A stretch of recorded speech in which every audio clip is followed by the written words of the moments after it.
On voit plus, on voit encore un peu. Non, là, pas tout à fait. Allez, trêve de plaisanterie. Ce petit clin d'œil, si j'ose dire, a juste pour but d'évoquer avec vous la perception. Tout se passe là.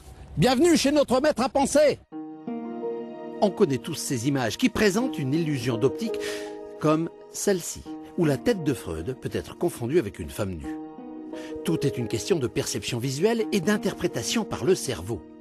Exemple avec cette autre image. Au centre, une jeune femme devant son miroir, mais en périphérie, un crâne. En fait, lorsque l'information visuelle arrive sur la rétine, elle est captée par deux types de cellules. Celles qui voient le crâne sont les premières à envoyer l'image au cerveau. Interviennent ensuite celles qui perçoivent les détails, autrement dit, la jeune femme.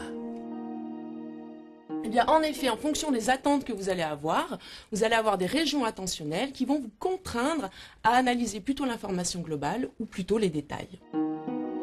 Sauf que dans le cas de la dégénérescence maculaire liée à l'âge, la DMLA, ce sont ces cellules rétiniennes du détail qui sont touchées, d'où la perte de vision centrale. Des traitements existent, mais parfois ils ne fonctionnent pas. Dans son laboratoire, Carole Perrin tente de comprendre pourquoi.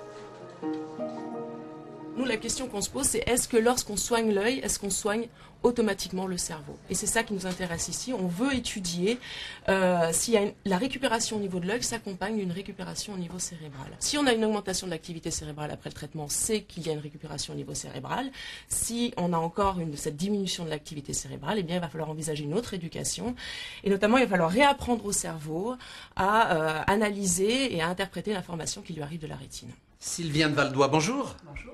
Vous êtes la directrice de ce LPNC, Laboratoire de Psychologie et de Neurocognition. Alors concrètement, sur quoi débouchent vos recherches ? On a des applications dans le domaine clinique, dans le domaine éducatif et dans le domaine industriel.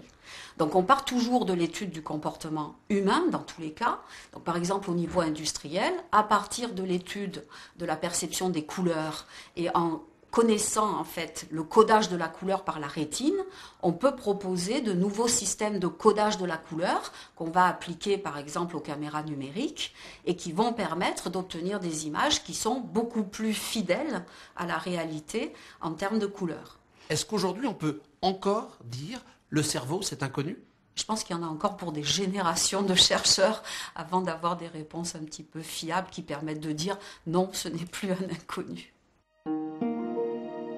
Et si vous souhaitez porter un autre regard sur le cerveau, ne manquez pas l'exposition de Colline Lebrun. La neuroscientifique s'inspire de photos de cellules et de neurones pour peindre ses œuvres.